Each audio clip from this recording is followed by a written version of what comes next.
Greetings, humans. You have entered the Command Zone, your destination for all aspects of Elder Dragon Highlander. Enjoy your stay. Hey everybody, how's it going? Welcome to another episode of the Command Zone. I'm your host, Jimmy Wong. How's it? It's Josh Lee Kwai. This is episode number 49. We're coming up on half a century here, guys. Half a century. 50, right? Yeah, no, that's right. It just was it's just weird. Yeah, because I was like, well, we haven't been around for 50 years. But you're right, you didn't say years. Yeah, it's true. 50, it'll be all, what do you call it? Your half centennial episode, 50? Is 50, is that silver? Gold? I don't know. Platinum? I have no idea. I don't even know what you're talking about. Why Well, are when there you have medals anniversaries. involved? Oh, right. It's not like it's an anniversary, but it's a... Dude, 50th anniversary. Shows man. what I know. You just like, it's like, if you're not diamonds by the time you're at 50, then what are you doing? Is diamonds the... diamonds aren't even rare, right? They're that's true. They're like super we'll have common. to do like a piece of a meteor is 60 years. Kryptonite. Kryptonite. That seems thematically not so good, actually. Yeah. Definitely not. But we are on episode 49 today, so we're not quite there yet. We have a fun topic today. We're going to talk about the Banlist in EDH, something we've never talked about. We've mentioned a billion We've times. We've touched on it, of course, but yeah, we've never actually gone into it. So we're actually going to talk about each card, maybe why they're banned when it's not obvious, and maybe there's a few that we think could stand to be unbanned. So, yeah. Or probably not, but it's possible. It's possible, yeah. And we'll also talk about, we asked you guys, we reached out on Twitter about what card do you guys think should be banned, and of course a lot of the answers I agree/disagree with, so that'll be fun to talk about. But first, dun-dun-dun, we got something very exciting. It's going to be cool. Wow, our horn section is good. Yeah, it's just one horn though. It's not really a section; it's just a horn dude. He's gone now. He decided. Thanks, horn guy. Thanks. Yeah, you're welcome. Yes, we have an exciting announcement. We have a contest. Yeah, giveaways. Giveaways, and we're Prizes. actually giving away some stuff that's not Magic cards. Everyone just turns off the podcast. Yeah. Like, what are you like, talking wait a minute. about? I got all excited. No, this is actually really cool. We were reached out to by Del Rey Books. Yeah. As you know, on the Endstep, we've talked about books fairly often, and we mentioned one of their books, and they reached out because they have a commander group at Del Rey. How fitting. That's amazing. Yeah, Del Rey is a sci-fi fantasy book publishing company. I'm super excited because I grew up reading all their books.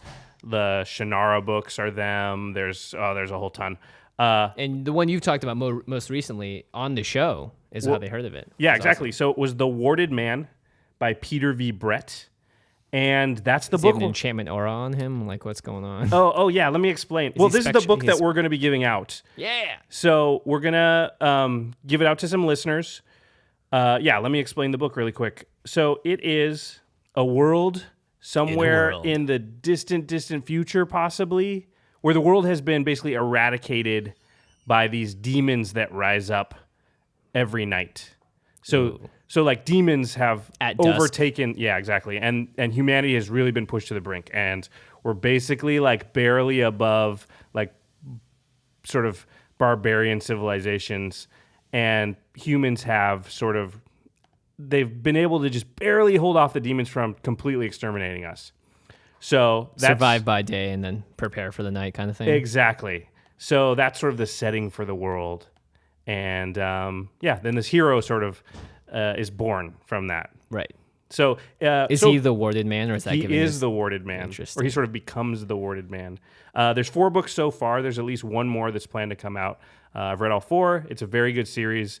Definitely worth checking out. And if you win this contest, then you will get the first book in the series, and that's obviously the best place to start reading it. Yeah. Thank hopefully you, Captain Obvious. Hopefully you win the next one too, and then you just keep going.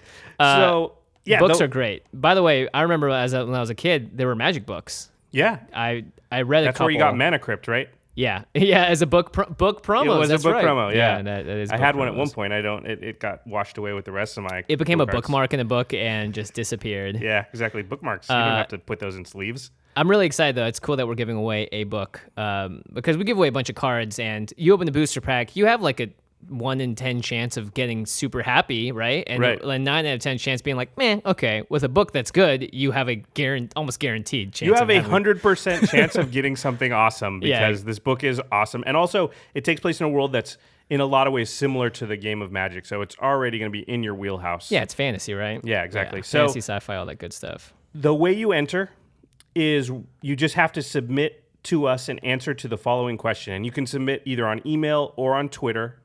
Our email is commandcast@rocketjump.com. And the question is very simple. It is, what single card are you most excited about from Modern Masters 2015? And which of your EDH decks will it go into? So you just answer that question, email us, tweet at us, and we will choose the winners at random, and they will be announced on the next show, which is Thursday's show. Yeah. So pretty good, actually. I'm excited. I will start off by giving a fake answer / real answer so that you guys know what to expect. I'm looking forward to opening a Karn Liberated and putting it in any of my EDH decks. I'm actually looking forward to Karn and putting it in to the Shadowborn Apostles Athreos deck that We talked about that we last talked about Thursday. Yeah, because I just need... That's really good. I need another card that can just... It has a really versatile answer to stuff. Yeah. So, you have to be able to ice something on the board that is completely shutting you down one way or the other. Yeah, so very exciting. Awesome. And also, this thing with Del Rey and the books is probably something that's going to happen. We're planning on something around once a month. So there'll be more books to give away, more books to win. If you like any certain books by Del Rey, definitely shout that out at us. Yeah. And we want to give away books that we think our audience will like. Yeah, big thanks to Del Rey for helping sponsor this awesome giveaway because reading is good. Reading Books are is good. awesome. You should always be reading. If You you're know, not you should reading- definitely read your cards too, because I don't know how true. often I'm like, oh, I didn't read that card. Yeah. Oh, this is actually way better / worse than I Yeah. thought. Oh, I have to sacrifice a creature when I play that? Oh, Yeah. I don't even want to do that. Also, make sure you read the Gatherer version, the Oracle version of the text, because some old cards. Because we get yelled at when we don't do that. Yeah, because it actually matters because the card does something wildly different. Sometimes cards just have new text on them that weren't there originally. Sometimes the Oracle's vastly different. Yes. Yeah, vastly different. So make sure you do that too. And if you guys want to enter, just make sure you email us at commandcast@rocketjump.com or tweet us at commandcast by 11 p.m. Pacific Standard Time on Wednesday, May 20th. So Pacific Standard Time is the West Coast. If you go into Google and you don't know what the difference is, you can literally type in, what is this time in PST here? And Google will figure out however you typed it out and tell you the answer. Pretty smart. Yeah, if we don't get the answer by then unfortunately we won't have time to Put it into the recording, show. yeah. So yeah.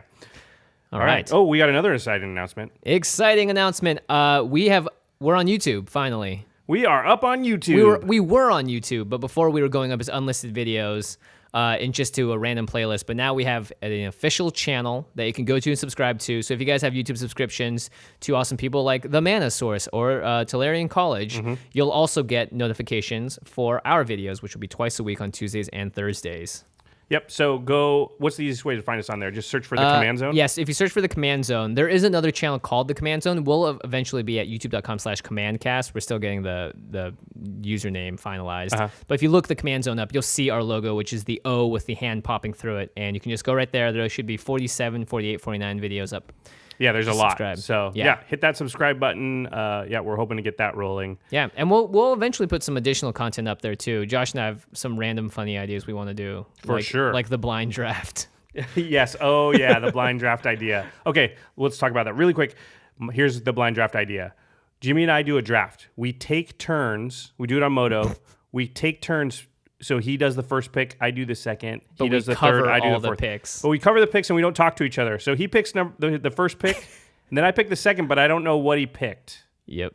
So we think that'll end up with a really good deck. Ideally, this is the kind of thing that will award you for picking the open color. Right, exactly. We should hopefully fall into the same color. I don't think it'll probably work out that way. That or we'll just draft 5 color. Yeah, that's going to be awesome. And shake our heads as we walk away. Where did the tickets go? Anyway, so hopefully that'll happen in the future. Yeah, but yeah, make sure we check out our channel on YouTube. There'll also be a link in the show notes, and we'll be tweeting it out like once a day, probably, just to get everyone accustomed to where it's at.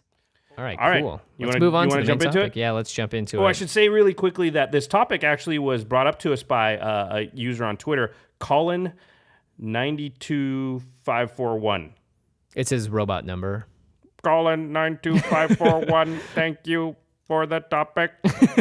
That was like Dr. Evil crossed with a robot. Yeah, that was a good one. Dr. Evil is a robot. There you go. Okay. Yes, thank you for suggesting the topic. It's something that we've had brought up a lot of times just randomly over, either when we ask for questions and stuff. And the ban list it's a controversial subject. A little bit, yeah. I mean, do we want to... I think everybody knows what the ban list is, but just in case you don't, it's just a list of cards that's...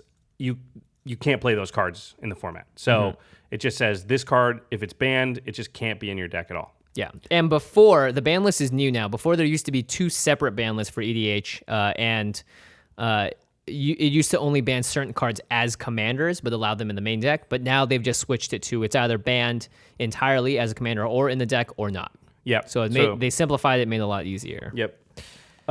So let's talk about really quickly who maintains and sort of controls the ban list. It is the rules committee. Sheldon Menery notably is on the rules committee.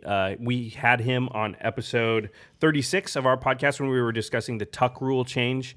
And you can listen to that episode if you want to get a better sort of description of how the rules committee works. We're not going to go into that too deeply here, but basically there's a small number of people that are very familiar with the format. And they're attached to an LGS as well. Yeah, and they have a sort of, I'd say a pretty casual way in which they determine how cards are banned, but they are reticent to ban things. So they don't just go around banning things. Sheldon has notably said that once they hit triple digits as far as ban cards, so once they get to 100 ban cards, the format's just dead. So they definitely don't want to do that. And it's something I definitely agree with. So yeah, and it seems like they do pretty thorough testing, at least amongst their community, to sort of flesh out whether or not a card needs to go. And they have a store hooked up to them that allows them to reach out a little bit and do a little more empirical evidence searching for that sort of stuff. Yeah, I wouldn't call it empirical. Let's not get into that. I'm not real happy about their process, but it is what we have at the moment. And for the most part, I think the ban list is pretty on it. Yeah, I think so, and I think it's good that they don't want it to be big. So yeah, that is very important. Yeah. All right. Well, another reason that we wanted to talk about this now is that Modern Masters 2015 has 2 prominent cards that are banned for us. So 2 of the mythics, 2 of the sort of headlining cards are just cards we can't use in EDH. And well, why don't we just start the list there with those 2? Yeah, the first one is just straight up Emrakul, the Aeons Torn. He is an Eldrazi. He is the biggest Eldrazi. He's the father of all Eldrazi, and fittingly, he is the one of all of them that is banned. He's a 15-drop creature, a legendary creature Eldrazi. So could you imagine if this guy was your commander?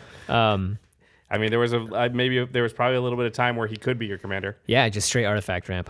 Emrakul, the Aeons Torn, can't be countered. So there's already hold on, 15 drop can't be countered. It must be pretty good. When you cast Emrakul, take an extra turn after this one. Okay. Notable, you have to cast him to get that effect. So if you cheat him out. Yeah, exactly. You won't get effect from that. Flying, protection from colored spells. So essentially every spell, unless it's a colorless spell. I don't know. I mean, you'd think like all is dust, but he'd be protect. I mean, yeah. I mean, I guess Karn anyway. Karn could ice him, right? Well, that's not a spell. Yeah, it's true. It's an ability. Yeah. And he has Annihilator 6, which means that every single time he attacks, the defending player has to sacrifice 6 permanents. It's crazy. Yeah. And when Emrakul is put into the graveyard from anywhere, its owner shuffles his or her graveyard into his or her library. Which is just a common thing on really big stuff. Like yeah, they just don't want you to just play reanimate on it. Yeah, you know, so discard it and then reanimate it. Yeah, it's exactly. just not a thing you can do. It's also a 15/15. Yeah, it's a 15/15 flying legendary creature that has protection from every single spell that wants to remove it and makes you sacrifice 6 things whenever it attacks you. He's just one of those cards that's just so incredibly powerful and so tough to deal with that I think that it's just like... He hits the board and there are like 10 cards that can really efficiently deal with him. Yeah, and he does the extra turn thing. Yeah. So he's got basically haste, and you can immediately untap and protect him if they don't have instant speed removal. So he just seems like, he should be banned. Yeah. I don't see what you get by having him in the format either. Yeah, and I think that's something we should be wary of is like it doesn't make the format more fun. Yeah. It actually actively makes it worse because if you could play this and strap a Whisper Silk Cloak on it or whatever, or Lightning Greaves, you don't need those. You don't even need those things, but like you just double protection He's them a up. 15/15 he will, flyer. yeah, he will win the game against one person, and that person they'll have the run the feel bads, as we all like to say. Like He'll probably win the game against at least 2 because you'll probably have a haste enabler, attack with him immediately, get your extra turn, attack again. And there's so many ways to get to 15 mana. People get to 15 mana in standard. All right. You can get to it in a few turns, and the only way to really stop that is to ban all the fast mana cards. And there's a lot more of those, and like we said, they don't want to ban a lot of cards. Yeah. So usually, if you have a problem, then you ban the fewest amount of cards necessary to stop the problem. So, and the other card from Modern Masters 2015 that is banned is Primeval Titan. He used to not be banned, actually. I think Emrakul is pretty quickly like, okay, this guy can't stick around, but... Yeah, Prime Time, as he's called. He's 4 and 2 green for a creature giant, a 6/6. He has trample. He says, whenever Primeval Titan enters the battlefield or attacks, you may search your library for up to 2 land cards, put them onto the battlefield tapped, and then shuffle your library. So the big thing here is just that you can find any land. Mm-hmm. So you can go find Glacial Chasm, or you can go find Dark Depths, or you can go find you can go find all the most broken things. There's a lot of it. There's been so many lands created over the course of Magic's history that you can find broken combos just with 2 lands. And then also, if you get Deadeye Navigator or anything that flickers him, you just start going popping insane. out every single land in your deck. So it's just crazy amounts of ramp, and it's... Do you think it'd be banned if it said basic lands? I'm not sure. He would still be good. I don't think he would be banned, though. Yeah. Yeah. I mean, this guy is just nuts if you think about what he does. And there's so many broken lands that if you cheat them out in a certain way, that it's just like you could put out one of those lands that makes you sacrifice 2 lands but taps for 4 colorless. Like you get to put out some crazy stuff with this. He used to be legal and then quickly realized how incredibly broken he was. For instance, let's think about Grave Titan, because this was a series. Mm-hmm. It was the Titan cycle that got played a lot in standard. Grave Titan, just when he comes to the battlefield or attacks, puts 2/2/2 black zombies on the battlefield. Yep. That is way less powerful than Primeval Titan. Not even close. Yeah. It's still super powerful and it's a great card, but it's nowhere near, you can't shenanigans with 2/2 black zombies. I mean, within the context of a single set, yeah, Grave Titan might be better. But within the context of all the cards in the history of Magic, Prime Time is way better. He is truly Prime Time. Yeah. Okay, well, let's just go alphabetically through the ban list from here. The first one is Ancestral Recall. It's one of the Power 9. Mm-hmm. It's one of the original most powerful You'll find cards. that almost all of the Power 9 are banned. They are. All the Power 9 are actually banned. Except for Lightning Bolt. I consider not one of the Power 9. It's the Power 10, Josh. What are you talking about? Oh, now I know why you would think that would. Ancestral Recall is 1 blue for an instant. It says... draw 3 cards. Yeah, target player draws 3 cards. So you could actually kill someone by milling them by just Ancestral Recalling them too, which is kind of funny. But that will never happen. Although you would have... Yeah, that'll never happen in DH. Well, it won't because it's also banned. Yeah, exactly. This card, it's very powerful. Mm-hmm. I think it could be played in our format and it would probably be okay. Yeah, I agree, because there's a couple of cards that I forget which one it was, but it's a bunch of colorless and a blue. But if a graveyard has 20 more cards in it, then you just it gets to be an Ancestral Recall. Yep. There's Treasure Cruises, and listen, there's broken things that can happen because you can recur it with Snapcaster and stuff very early and Ancestral. But in general, just drawing 3 cards is not as crazy in our format. Yeah. I think they just want, the big problem I think with this card is just availability. Mm-hmm. So it's so good that it would still want to be in every blue deck, but it would just feel really bad because there's so few of them in existence that it's just a huge, advantage to anybody that just happens to own one. And you're just never going to get a hold of one really if you don't, because you're not going to pay thousands of dollars. Yep. For a card. It's one of those cards that just costs a ton of money because it's one of the most powerful cards ever printed in Magic. Notably, on the Gatherer, it says the community has given it a 4-star rating out of 5 from 9 votes. So I don't know what they're thinking. What are they thinking? Why is this at 4 stars? It's widely considered. Maybe one guy just gave it 1 out of spite. I always say that Soul Ring is considered one of the most powerful, if not the most powerful cards. Well, this is the other card that's in contention, and then Black Lotus. So those 3 cards are actually considered the 3 most powerful cards. Not some of. They're literally considered the most powerful cards in Magic. So it's a toss-up depending on the format, which one you would want. A lot of times when they do those vintage rotisserie drafts, the Ancestral Recall is the first thing that goes. So it's it's just super powerful. But again, I think it could be in our format, but it wouldn't make any sense just because of availability of the card. Yeah. Oh, also, notably, we don't know the exact reasons as to why the ruling committee came upon these cards that needed to get banned specifically. So we won't be able to say exactly unless we like find the article or whatever they released when they banned it. So we're just giving our best bets. And if you guys actually have come up with any other reasons that a card like Balance up next needs to be banned, make sure you let us know in Twitter as well, because we're just going to be able to sort of gloss over the surface for most of these. You want to read Balance? Yeah, Balance is 1 in the white for a sorcery. Each player chooses a number of lands he or she controls equal to the number of lands controlled by the player who controls the fewest, then sacrifices the rest. Players discard cards and sacrifice creatures the same way. So you say, who's got the least amount of lands? Well, everybody sacks down to that amount. Who's got the least amount of cards in their hand? Everybody discards down to that amount. Who's got the least amount of creatures in play?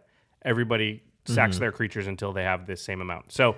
oh, this is one of my favorite cards from Old Magic, man. It just houses people. It's 2 mana. Yeah. It's 2 mana. And notably, you can make it one-sided because it only says creatures, lands, and cards in hand. It doesn't say anything about enchantments or artifacts. So you build your deck in a certain way where like everyone's sacking all their stuff and you get to keep all your enchantments and artifacts. And so you're just way ahead. I think you just found one of the reasons this card is banned. It's super powerful. Super needs to be banned. And it also just makes games go a lot longer. And not fun. Yeah. It's like, hey, everyone go down to 1 creature, 1 card, and... it's usually 0 creatures, 0 lands, and maybe 1 card. Because you're usually casting Balance as like your last card.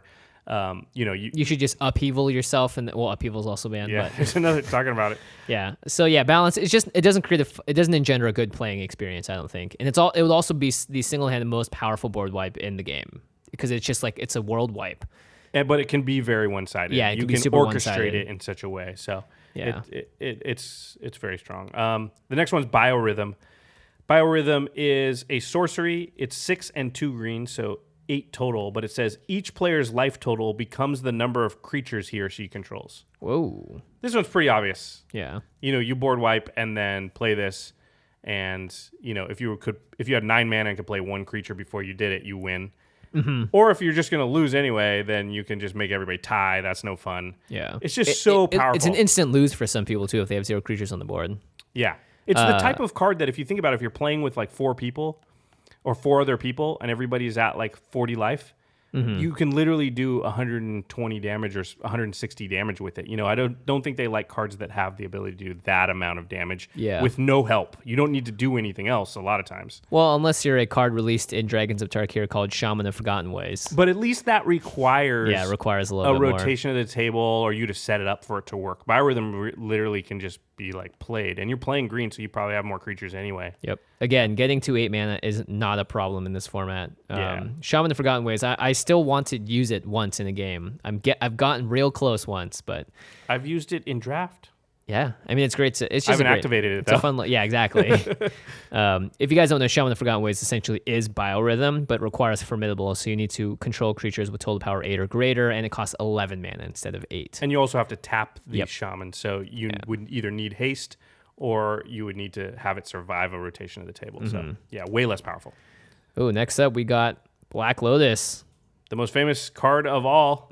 It makes grown men shiver in their seats when they open it on camera, and it also makes news when it happens. Yeah, it gets on like the front page of Yahoo News. This is like the Superman, like version 1 of Magic. It's like what is it? Like what I'm talking about, like the single Superman comic that sells for millions. I think these go for like upwards of 35,000 or so. Yeah, for a really well conditioned. Yeah. Anyway, it's a 0-drop artifact. You tap it, sacrifice Black Lotus, add 3 mana of any 1 color to your mana pool. For one, no one's going to have this card, so... I think this card would probably be okay because it is very powerful turn 1. Lotus Bloom, which is the suspend version of this card, is totally fine in the format, even though you have to wait 3 turns for it. But, it's not the most broken effect. Not for us because we have 40 life and things like that, and also because other things are banned in our format like Channel and things that make it crazy. But it would still be strong, and there would probably be some turn 1 kills that are theoretically possible with it in our format, but it would still be unlikely that you got to put all that stuff together in a 99-card singleton deck for turn 1 kills. And then Black Lotus is just not really that great turn 5, 6, 7, 8. It's still fine, but it's card I disadvantage. mean, a Gilded Lotus is doing what Black Lotus does without having to sacrifice it by the time you get it out. I mean, if you play a Gilded Lotus on turn 5, then on turn 6, it's like you played a Black Lotus, right? It is on turn 5 because you can tap it immediately. Yeah. Well, you lost the 5 mana that you cast it, though. That's the thing about Black Lotus is it gives you a whole bunch of mana in one turn. Listen, it's super powerful, but I think that it would possibly be unbanned, but like you said, and just like Ancestral Recall, It's just not there. No one has this card anyway, so what's the point of having it legal in a format? it just would be really feel bad if somebody could play it and you couldn't, and you literally only can't play it because you just can never get a hold of one. Yeah. It would just cause a lot of proxying is what would probably happen. Yeah, And they don't want to what encourage deck that. wouldn't want a proxied Black Lotus Yeah. if you could have it? Because sure, I mean, even though it's card disadvantage, eventually you're losing a card, you're still pumping out something way before everyone else. So it's just the power level is too high. All right, the next card is Braid's Cabal Minion. Braid's was on the list you were talking about where she was legal in your 99 but not as your commander. And then they recently said, we're not going to have the 2 banned lists, so Braid's is just banned all the way. She's 2 and 2 black for a creature minion legend. A human, notably, in her Oh, is that errata. Oracle? Yeah, that's what Okay. Oracle's changed it to. She's Thank you, Great Oracle. She's a 2/2. It says, at the beginning of each player's upkeep, that player sacrifices an artifact, creature, or land. Surprisingly, that text has stayed the exact same. Yeah. All right. This is just one of those cards. It's super powerful. It's just, again, it's going to slow the game down like a lot. And it forces everyone to be like, really? And that's never There's so many cards that do that, though. I feel like that's just not enough to get banned. Again, this the is difference here is it's artifact, creature, or land. So like these are all. It's not just creatures. Like Shieldred's an interesting example because it does a merciless executioner. Every upkeep, but it's not as bad as this. Not creature or land. If you don't have a creature out, then you have to sack your Soul Ring or whatever. I feel like they were right to have listen, I know why they combined it into one list. Yeah. Because that's just like super complicated to be like, this is a fair play, except it can't be your commander. These ones can be your commander, but they can't, it just gets confusing. So I think that's where Braids, like they definitely don't want her as your commander because that's when it becomes oppressive. Yeah. Is when you have access to her all the time.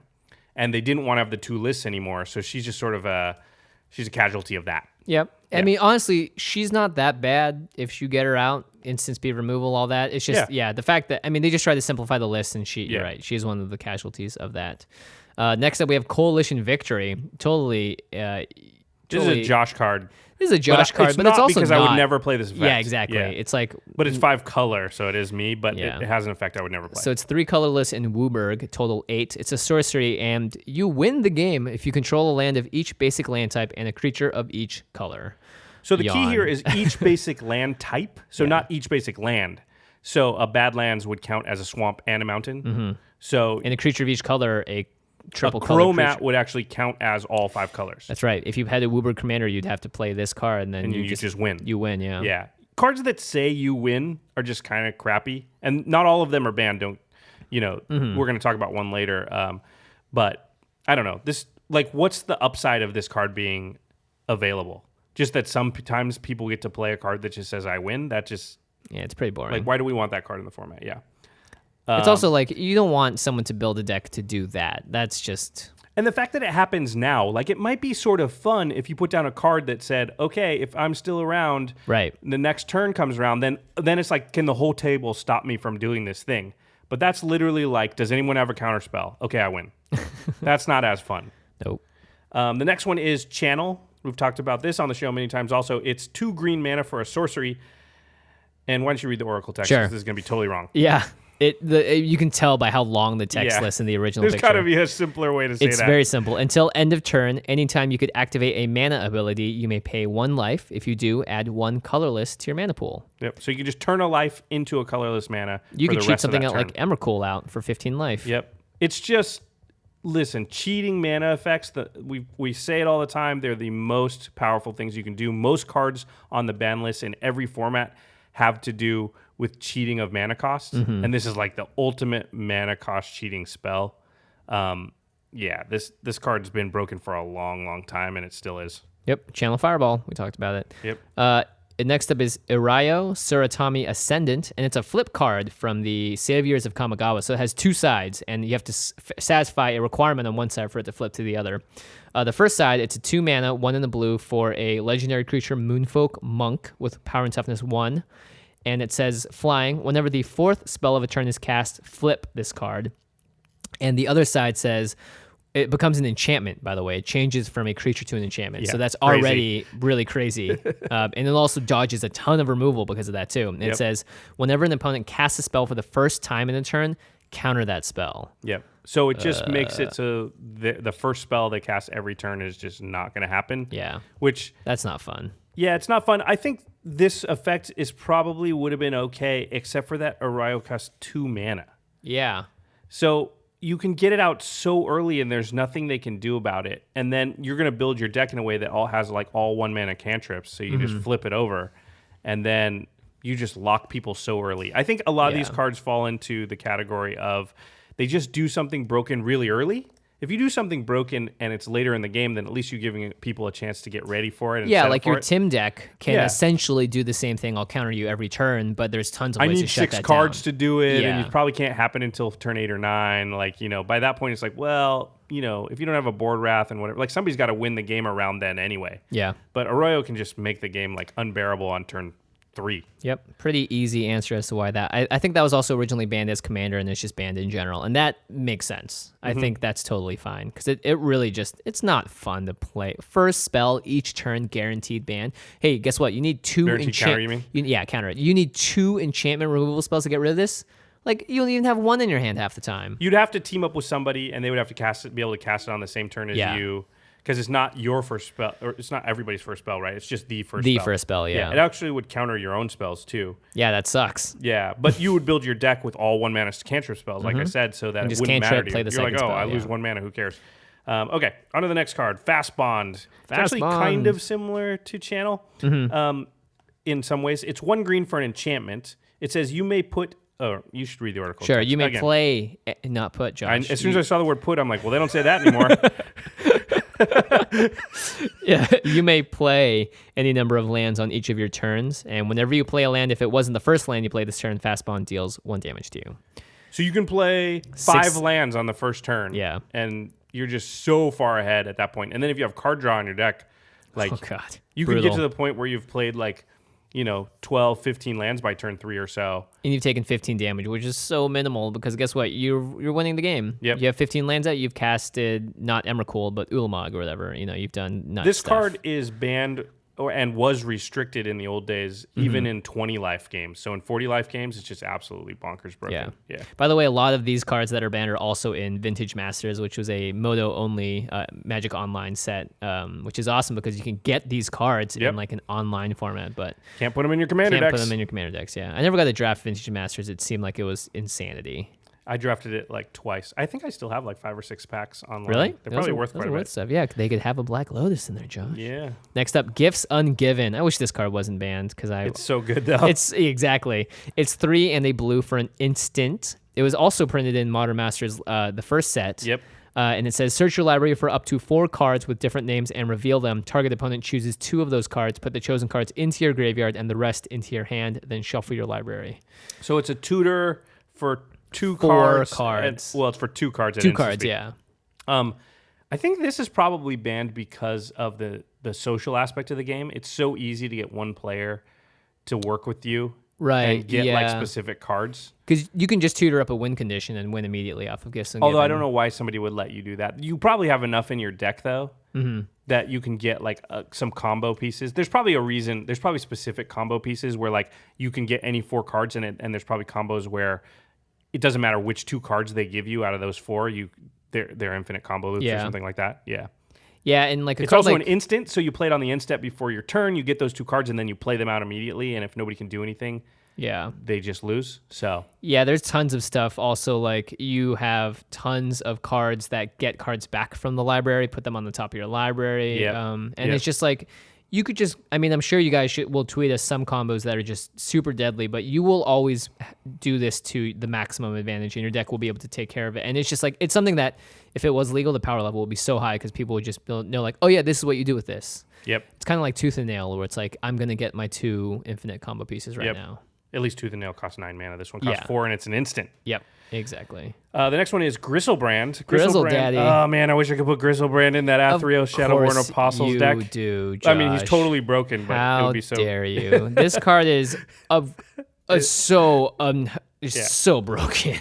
Grizzlebrand is 4 and 4 black, so 8 mana total. He's a legendary creature demon, 7/7, flying lifelinker. He says pay 7 life, draw 7 cards. There's pay 7 life, draw 7 cards. So if you want to pay 14 life and draw 14 cards, you go right ahead. You go right ahead, pal. Also, he has lifelink and flying, so you can just immediately get the 7 life back. Yeah. Not that it matters because you start with 40 life. Also, he's legendary. He can be like, this guy is just off the walls broken. Yeah. He's one of the few cards on the list. If any card said pay 1 life, draw 1 card, it'd be broken. Yeah. And a lot of cards do similar things. If but they were also like lifelinking lifelinking giant demon legendary flyers, yeah. Oh, he'd be so good with those Shadowborn Apostles, though. Cheat this guy out. Yeah. It'd just be like, oh, game over. Josh is going to draw his other 30 Shadowborn Apostles. Yeah, that card's just broken, Yeah, so that one's pretty obvious. And I think Sheldon actually talked about that when he guested on the 5 commanders. He was like, oh, when Grizzlebrand came out, we spent about a day looking at it. Yeah, it was like and then banned deciding after 5 minutes. We immediately need to ban this card, yeah. It would have gotten dirty real fast. Next up is Caracas. It's a legendary land. Our first land on the list. You can tap it to add a plains to your mana pool. A white, yeah. You can add a whole plains. Awesome. Yeah, you grab a plains from outside the game. It's like a wish card. You can also tap it to return target legendary creature to its owner's hand. And you get to do this repeatedly. Yep. So guess what is a major part of this format?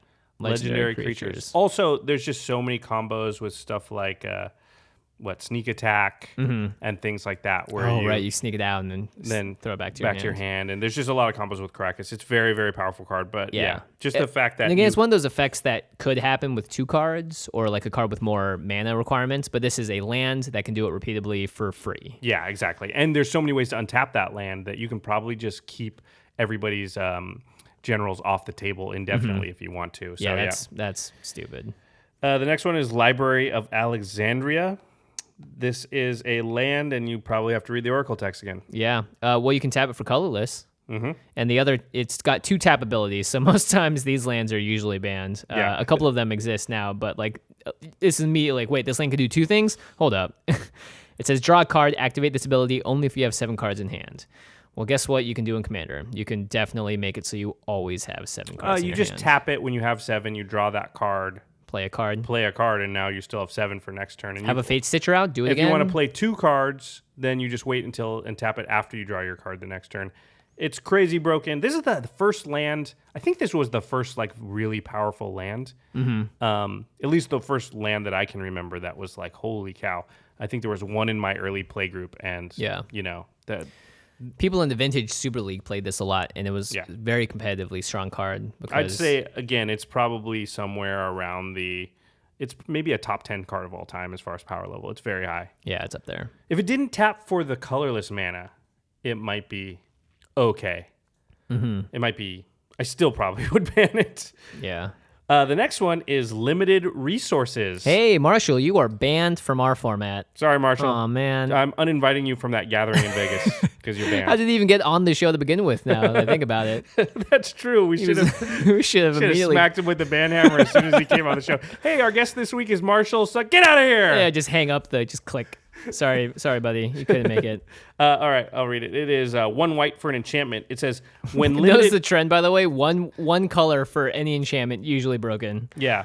1 white for an enchantment. When limited resources comes into play, each player chooses 5 lands he or she controls and sacrifices the rest.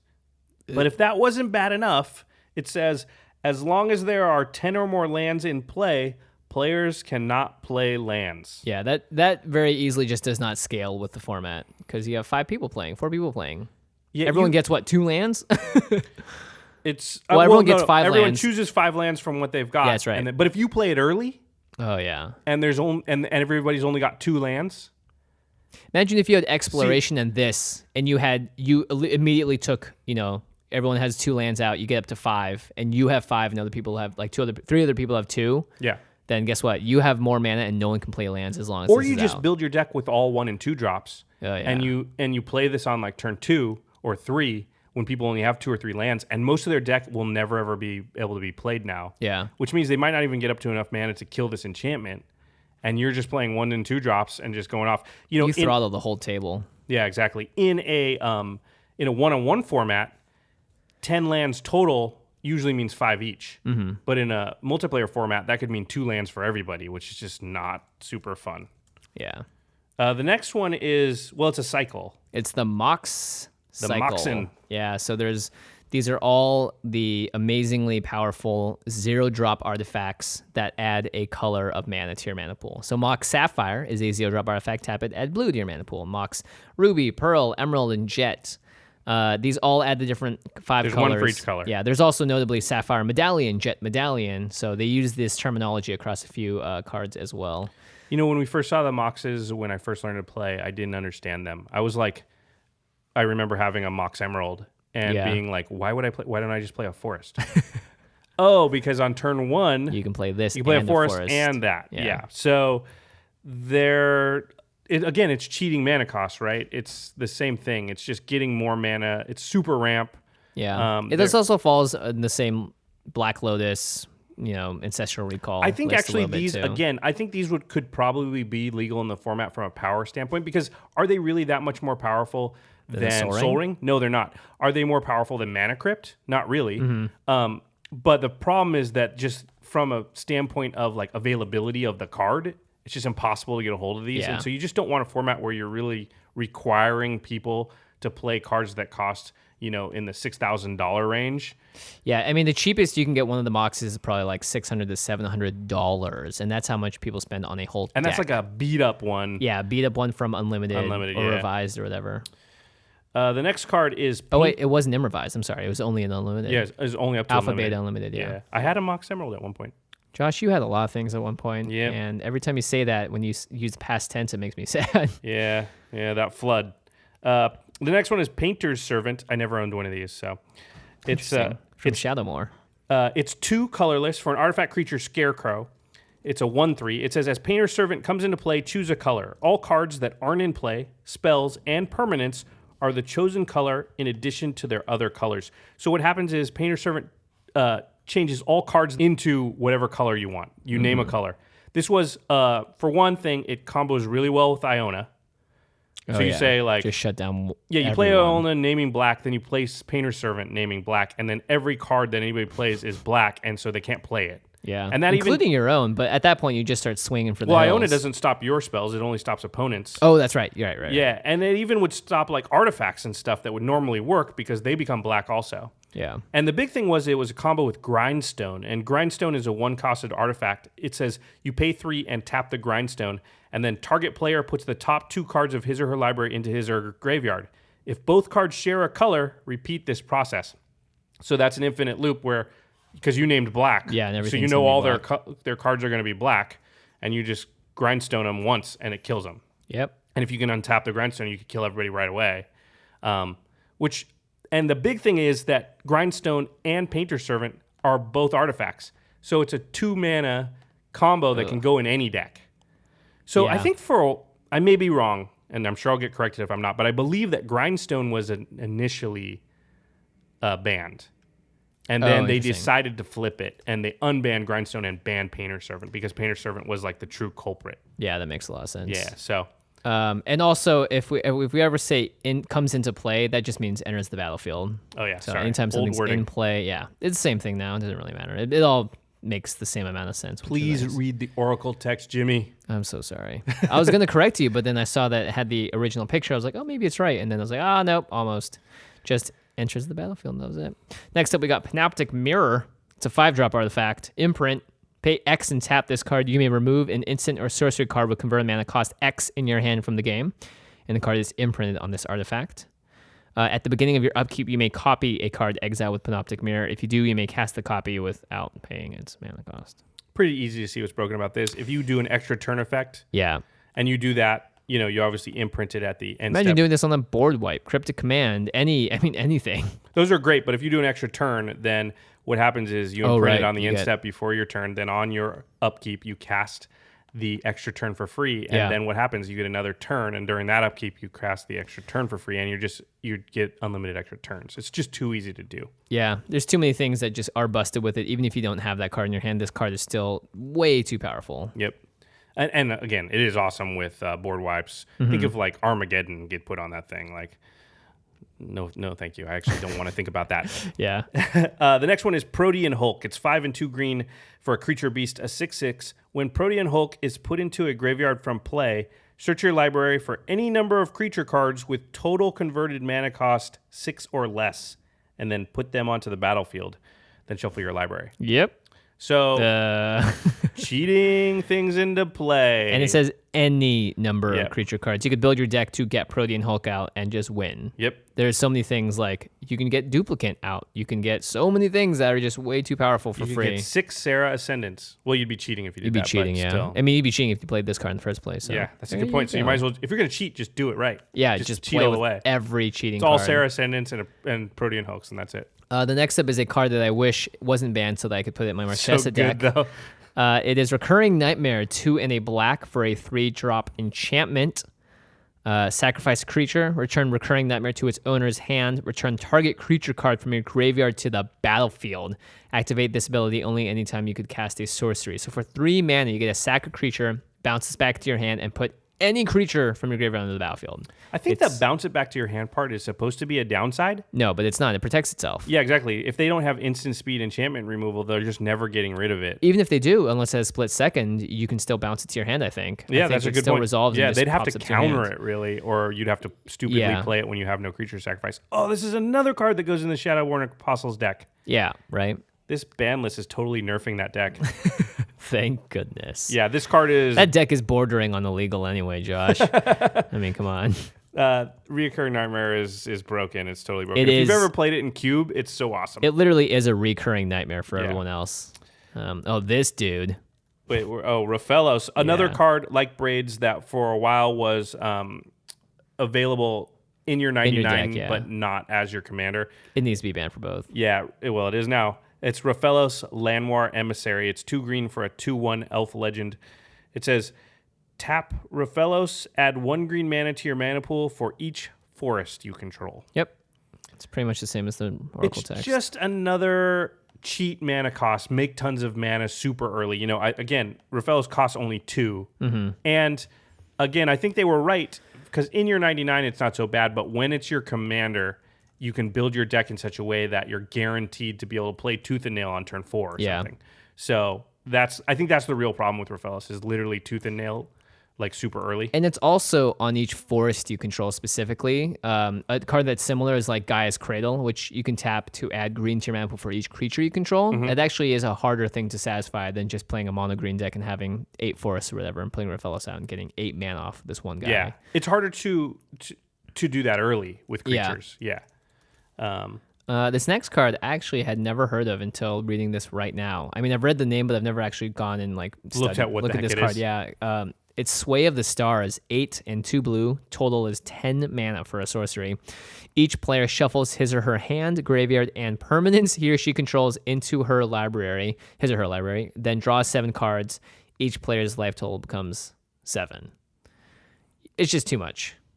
This is probably the only card on the whole list that's literally banned because trolling.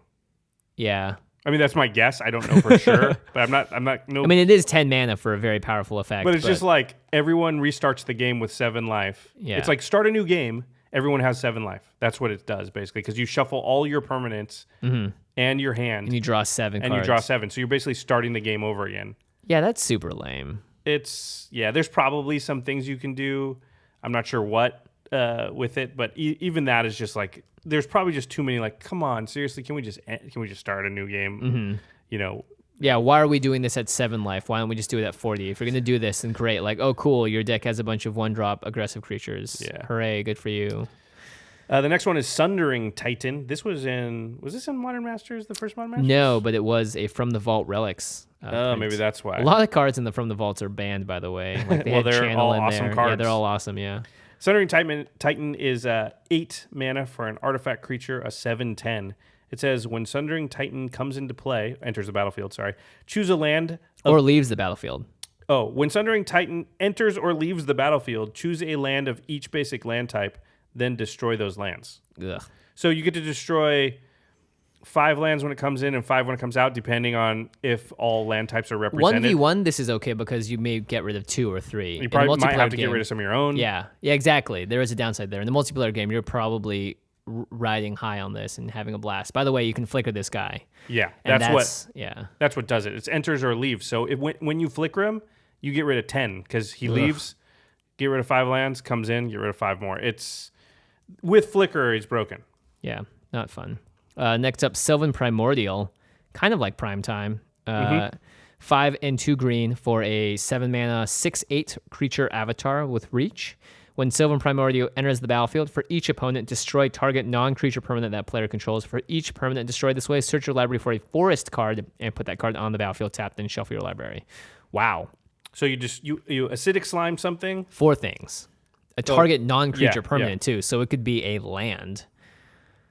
That's so weird. 4 things if there's 4 players. Right. Yeah, you acidic slime something for each player, and then you put a forest card. So that's not even a basic forest. Bayou, Taiga, Tropical Island, any of the 2 life lands. So a lot of times you play Sylvan Primordial, you kill 4 non-creature permanents, put 4 lands into play. That's crazy broken, but then... You flicker it. There's a lot of... It seems like if you're going for the philosophy of ban the problem card and not the card that it's affecting, that Deadeye Navigator might need to be on here. We'll talk about this a little bit later, but both the Titans we've mentioned, Sundering Titan and Primetime, and then Sylvan Primordial, also, they're all problems when you flicker them. Yeah. I mean, they're problems when they come in, too. They are. Sundering Titan especially. But they are, but that's as a one-time thing, I think it would probably be okay. And I think Sylvan Primordial, again, very powerful, but if it was a one-time thing, maybe not. The problem is there's a lot of things that flicker things. Rune can do it. Yeah, it's not just him. It's slower than Deadeye, but you can still do it. So, I don't know. The next one is Time Vault. This card's broken. It's 2 mana for an artifact. It says tap to gain an additional turn after the current one. You got to read the oracle again. Yeah, there's a lot more. So 2 drops. Sorry, Josh. Time Vault enters the battlefield tapped. Not a problem. Time Vault doesn't untap during your untap step. Fate Stitcher. If you would begin your turn while Time Vault is tapped, you may skip that turn instead. And if you do, untap Time Vault. So in a world without broken things, you would be untapping this and skipping turns to get it untapped. Which is still awesome because you basically can say, I skip my 3rd turn so that I can have 2 turn 8s. Yeah. And turn 8s are way more powerful than turn 3s in EDH. But, like you said... You tap this card, you take an extra turn after this one. So we'll take Key... Fate Stitcher. Kira's Follower. Yeah. Lots of things untap this guy. And then you get an extra turn, and that will untap Fate Stitcher, which means you get to untap it again. That's the problem, is that these extra turn things can just snowball into this thing where you just take unlimited turns. So when they put this card in draft, they also will put Voltaic Key in there when they do the that's what they did recently. And they did in the last years. They didn't do it this time around just because it's not. I don't think it's very interactive. It's just not that fun. It's just exactly. You just take one, and then if you get the other, you put it in your deck, and then if you ever get that out, you win. Yeah. Next up is Craig's card that he almost sold for a motorcycle. Yeah, he was going to, and then it didn't happen, but... I think he told us that. He told himself that, too. We all know you don't sell your Alpha Time Walk. Yeah. So Time Walk is the card. Yeah, it's a sorcery, 1 in the blue. Take an extra turn after this one. Yep. 2 mana extra turn. That's the thing about it that's crazy, is the 2 mana part. Because there's a lot of cards that are legal. They just cost 5 mana, 6 mana. So, and this is part of the original Power 9. It's got the same issue of just availability. So... yeah, it's really good. Yep. So is Tinker, 2 and a blue for a 3 mana sorcery. As an additional cost to cast Tinker, sacrifice an artifact. Not a downside. Search your library for an artifact card and put that card onto the battlefield, then shuffle your library. This can allow for some turn 2 or 3 Blightsteel Colossus. Especially, let's say you play an island. On turn 1, you play Island, Soul Ring. Then turn 2, you play Tinker, sacrificing your Soul Ring, putting Blightsteel Colossus into play. Everyone it's has turn one turn. 2. Yeah. What can they do about that on turn 2? You can't cast Wraths yet. You can Swords it, and it's one card. Yeah, that's true. Yeah. Because it's indestructible, so you can't do a lot of things, but you can Swords it. Yeah, there's oh great, you have 2 cards that can get rid of this, hopefully, before it comes and just kills 1 person. And it is indestructible. And that's just this interaction with a single card. It can go get any artifact that's ever existed. It's busted beyond all belief. The next one is Tolarian Academy. I wish this was unbanned. This card's so great. It's clear why it's way banned. too powerful. It's basically, Tolarian Academy, legendary land. You can tap it and add blue to your mana pool for each artifact you control. He's like Raphaelos, but for artifacts. Yep. And the difference is you can get a lot of forests out, but in a game like Magic, you can get a lot of artifacts out as well. It's really easy to just drop like 10 artifacts on the table with all the affinity stuff out there. Yep. And it's a land. Yeah. So it doesn't, this card is broken. It's just like all the rest of them. Like, what percentage of cards are about adding a lot of mana to your mana pool or bypassing the mana cost of something? Yeah. Like, I'd say 80% of the cards we've read have to do with those two things. Trade secrets. This one's fun. 1 and 2 blue, 1 and blue. Total converted mana cost is 3 for a sorcery. Target opponent draws 2 cards, then you draw up to 4 cards. That opponent may repeat this process as many times as he or she chooses. You can just essentially draw your whole deck.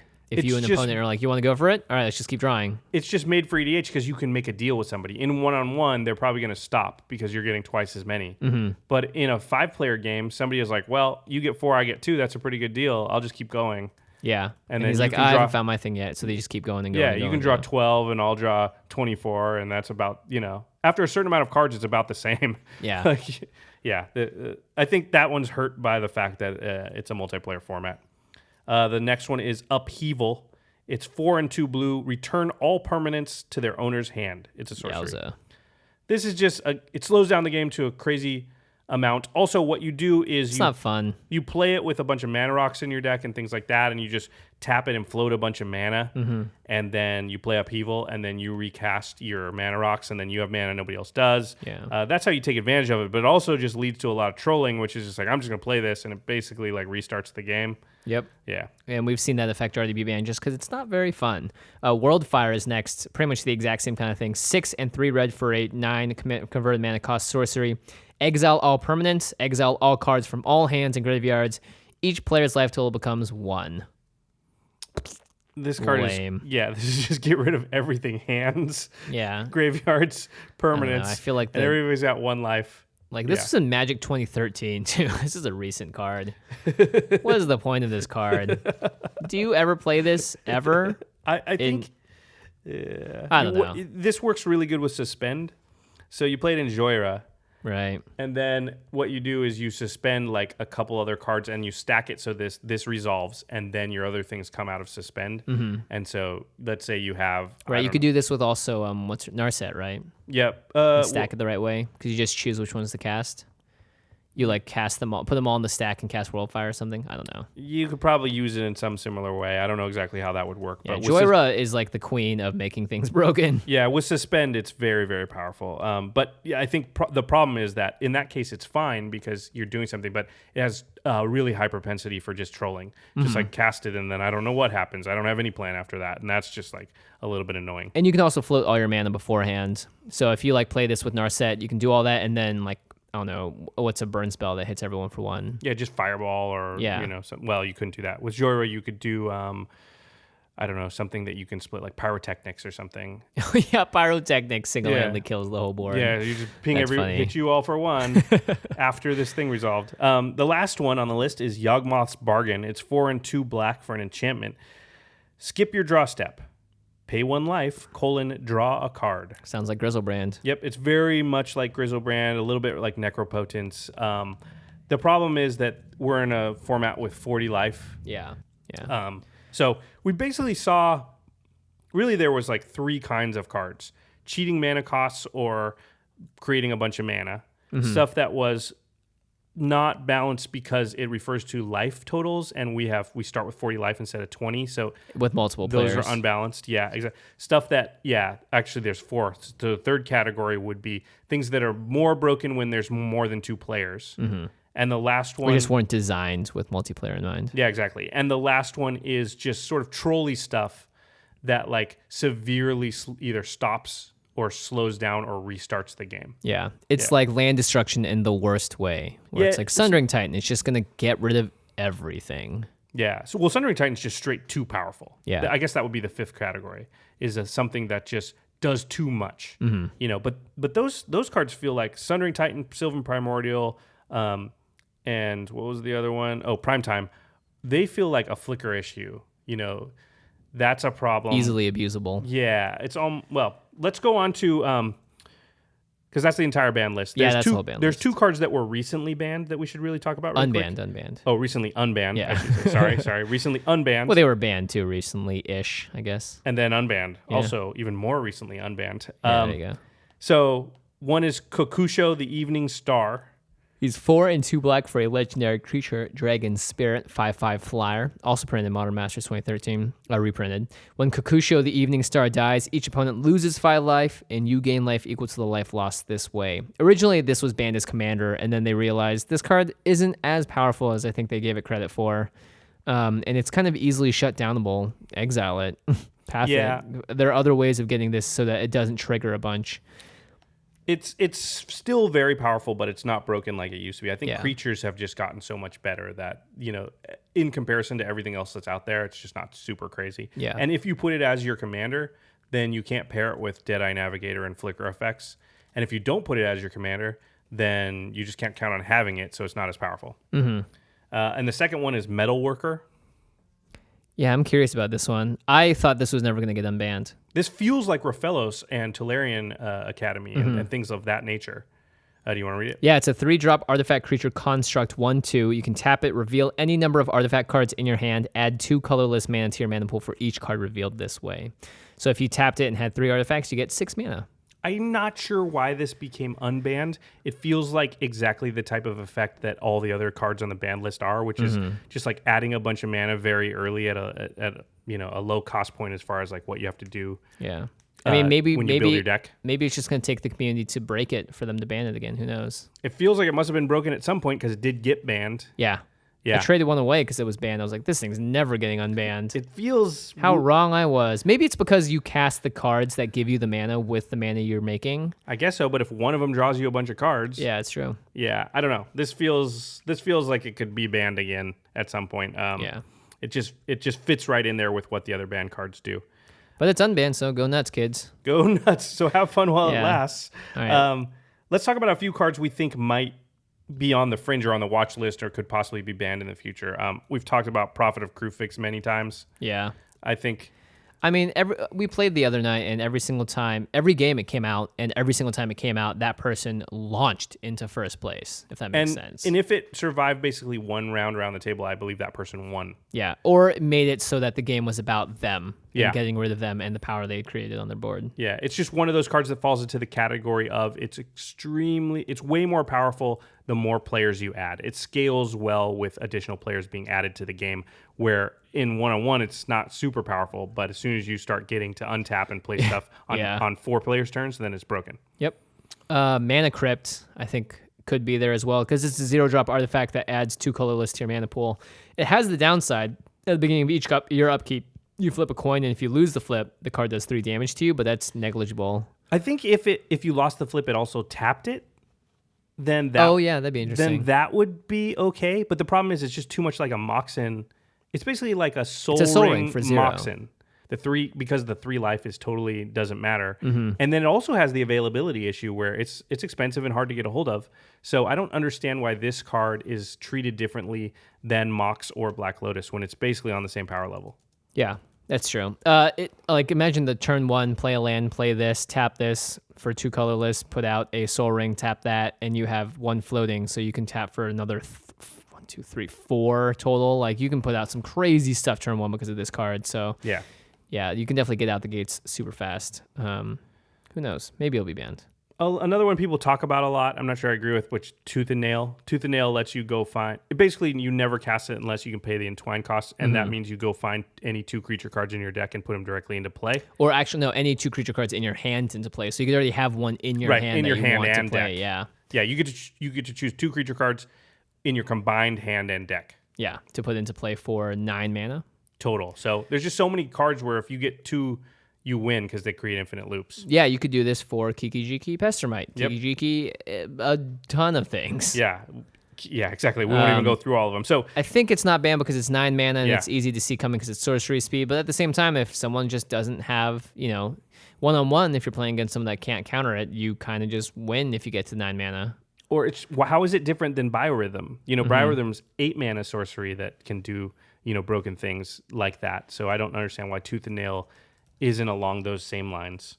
It feels like it is. There's a whole class of cards that are sort of broken because they refer to your life totals. Yeah. And they were created before Commander was really a thing, so the wording on them hasn't been updated. Like current cards will sort of say reset your life to your starting life total, or they refer to your starting life total instead of a number, because a number doesn't scale with the 40 life. So cards like Magister Sphinx, Soren Markov, those cards reset or set a player's life total at a certain number. So that's 10. Yeah. So that actually does 30 damage to somebody, which is, a lot. And it's hard to stop, too. Yeah, and it's difficult to stop. So a lot of... and Soren especially, because it's like an ability on the Planeswalker. You could even do it more than once. Yeah. To more than one player. Yeah. A lot of people don't like those cards. There's also Sarah Ascendant is a prominent one that just seems like it's broken because it refers to, if you have 30 life... Sorry, I should say what the card is. It's 1 white mana for a 1/1. But if your life total is 30 or more, it gains +5/+5 flying and lifelink. So it's a turn 1 6/6 flying lifelinker. Yeah, and it's only by virtue of the fact that we start with way more life in EDH. Now, what if it said if your life total is 10 more than your starting life total, then it gets that. Then it's totally not broken. Yeah, and that's really what the card would say if it came out today. So there's a lot of people that cry about Sarah Ascendant needing to be banned. Here's another one. Felidar Sovereign. Yeah, someone tweeted us about using this to win the game, and I think it's okay. It's 4 and 2 white for a Vigilant Lifelink Cat Beast with 4/6. That's a 4/6, and at the beginning of your upkeep, if you have 40 more life, you win the game. Yep. But this is really easy to just get around. If someone sees you play this, unless you flash it in at the end of someone's turn, there are ways to abuse this, but... You have to at least set that up to do that. Yeah. I think this is the same issue, though. If it said if your life total is 20 more above your starting life total, then you win the game, that would be one thing. This is the type of card, though, that most of the time you play it, and then everybody else around the table has one rotation to try and do something. And with this card, they can actually just smack you and get you below 40 life, and that'll solve it too. Or just kill the creature. Yeah, well, yeah. But just saying, if they can't kill that creature, they could hopefully do enough damage to you to get you below 40 life. Yeah. You're going to put it in with life gain and such. But so anyway, those are some cards people talk about, and those are some reasons that people say. I think of those cards, Mana Crypt and Tooth and Nail are sort of the two that I would say are the most likely. Yeah, I think Sarah Ascendant might make it on that list too, because it's one of the most powerful turn 1 things you can do. It's but super there powerful. are a lot of ways just to kill stuff. So and again, dies to removal. That's still, it needs to hit somebody 5 times to kill them. Yeah. So but the thing is, it's actively putting you further into plus range because you're getting more life. But not really, et cetera. because of commander damage. Yeah. So the lifelink is negligible. It also doesn't fall into any of those categories that the other ones fall into, which it doesn't create mana or really cheap mana cost. It's efficient, but it doesn't cheap mana cost. It doesn't troll. It doesn't tutor out something that can be an infinite combo of some kind. Mm-hmm. So I don't know. I'm not too worried about Sarah Ascendant. Yeah. Let's go to your Twitter answers. Yeah. So we tweeted out asking what cards you guys think should be banned, and we had lots of really fun responses, a lot of which kind of pairs up with this list, and also just some fun ones that I didn't even think about. The first one we got was from Eric Landis at Proggy Boog. Hi, Jack. How's it going, Jack? How you doing, buddy? He said, Prophet of Crewfix. Yep. And then later added Deadeye Navigator.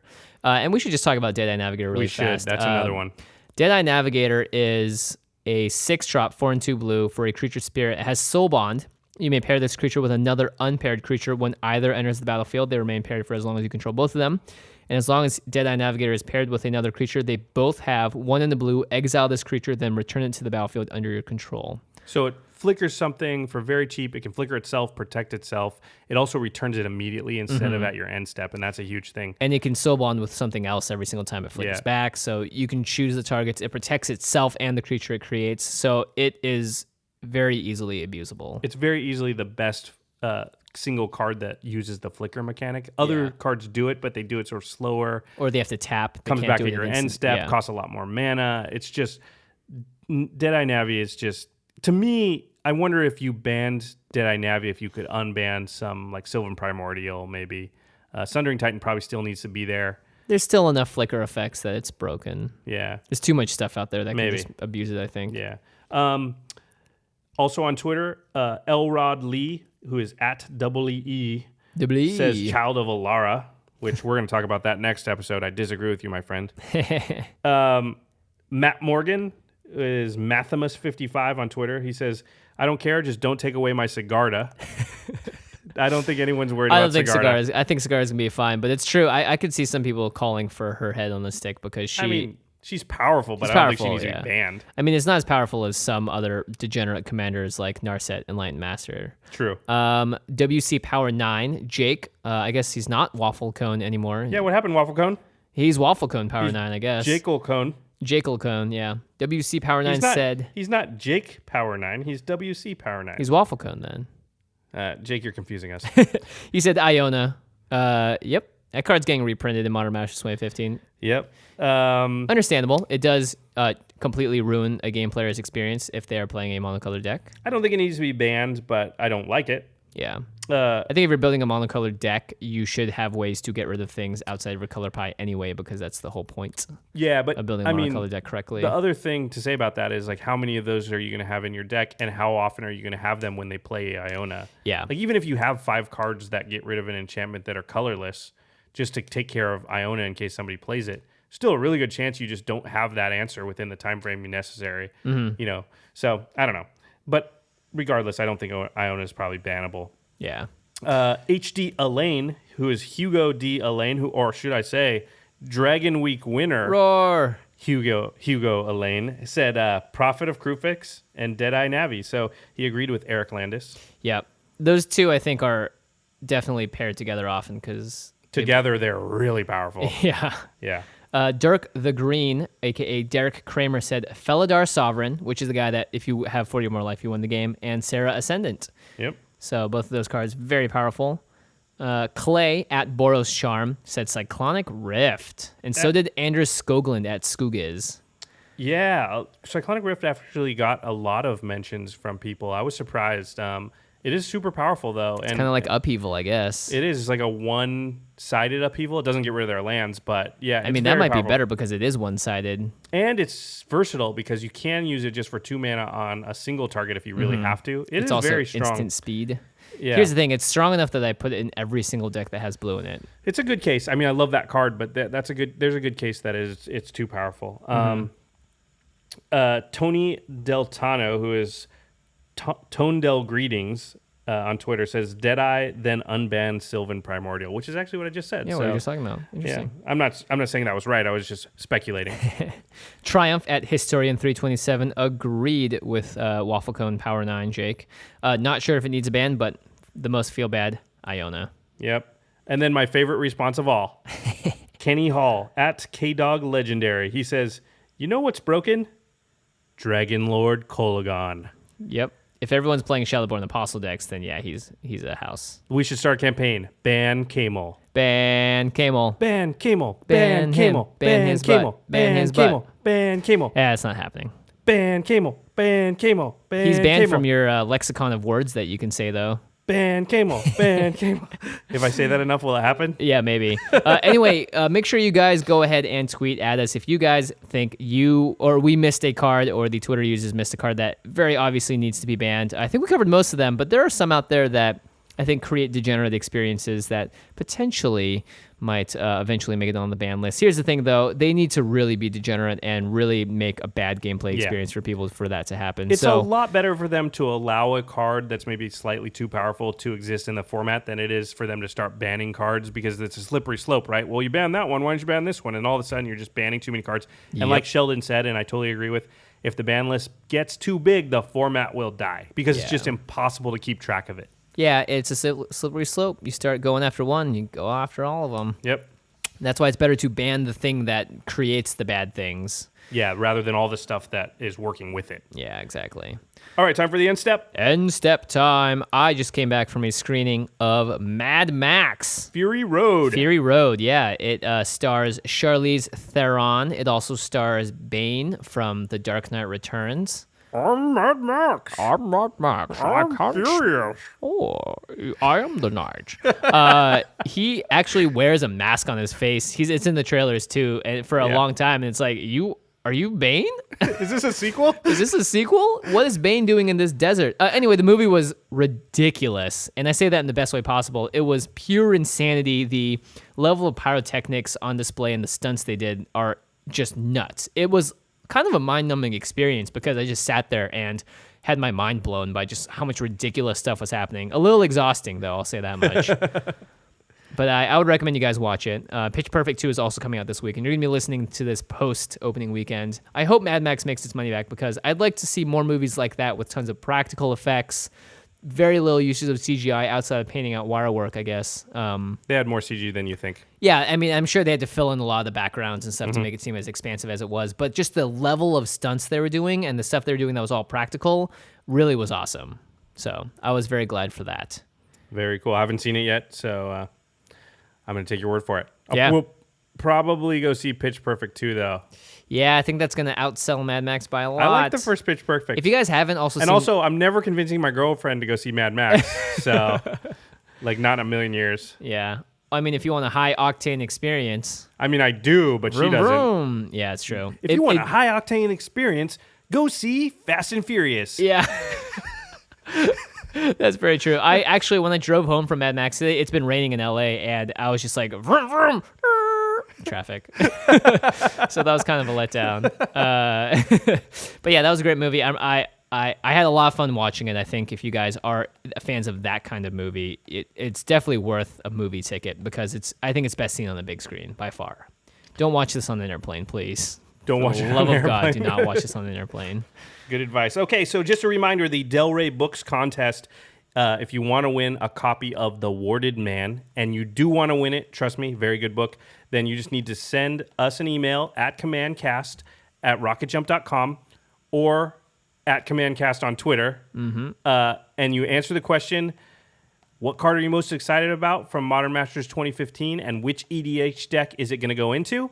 And you need to send us that answer before 11 p.m. Pacific Standard Time on Wednesday, May 20th. May 20th. Yeah, So that's so that we can appropriately have enough time to randomly choose a winner and record the next day.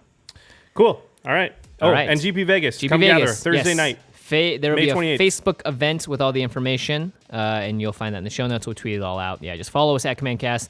Check out our sister podcast, The Masters of Modern, at the MMCast. They cover all things modern. Ben Bateman, Alex Kessler. Oh, those guys will be at the gathering too. Yeah, so, they will. You can meet indeed. them and kick their butts at EDH. Yes. In fact, Jimmy and I will team up with you against them. Yeah. So that you don't all team up against us. I'm pretty sure you guys are going to team up against us first, but in the next game, we'll go after those guys. Exactly. But don't tell them. I really hope they're not listening to this podcast. They don't listen to this podcast. They're into competitive Magic. It's Alex true. probably listens, actually. Alex, forget what you just heard. We're actually teaming up with you. You just heard kidding, nothing. listeners. We're teaming up against them. Yeah. Alex, and don't tell Ben. Don't tell Ben Bateman. All right, everybody. Thanks for listening. All right, we'll see you next time. Peace.